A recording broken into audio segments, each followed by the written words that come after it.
trending at mainit-init pa na balita. Mark Anthony Fernandez, pinagpiestahan nga ba ng netizen ang kumakalat nitong video scandal? At totoo ba na siya talaga yung nasa video scandal? Mga marites, wag muna kayo mag-comment. Panoorin ang video to hanggang dulo para malaman nyo. Sa naturang video, makikita ang isang lalaki na kabukhang kamukha ni Mark Anthony. Nakahubad ito sabay pakita ang area sa harap ng camera. So, may tendency na hindi si Mark Anthony. Fake news ang ito. Ilang sandali lamang ang lumipas ay may isang babaeng lumabas sa video. Sa kanila sinimulan ang alam nyo na yon kung ano.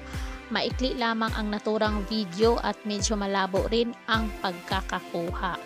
Marami ang naniwala na ang aktor nga ay ang nasa video, pero may mga nakapanood naman nito na kamukha lang daw ng aktor ang lalaking nakahubot-hubad. So, hindi si Mark Anthony Fernandez yon.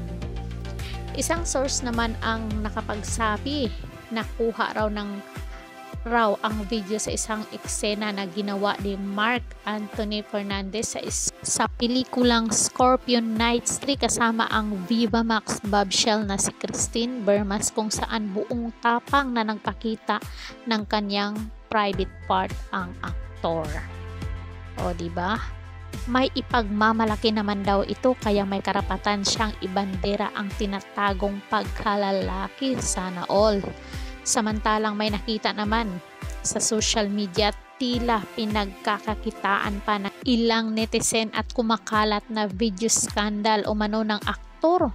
Maikli lang kasi ang video na kumakalat sa social media, kaya may mga nag-alok sa mga nais daw mapanood ng kabuuang video, pero kailangan muna nilang magbayad sa pamagitan ng isang apps. It is a fake news. So, wala pong scandal videong kumakalat si Mark Anthony Fernandez at fake po ang lahat. So kung nagustuhan nyo ang videong to guys, sulat nyo dyan sa baba ano ang naging pahayag nyo dito. Don't forget to like, share, and subscribe. Caridad Official TV. Hanggang sa muli. Thank you so much.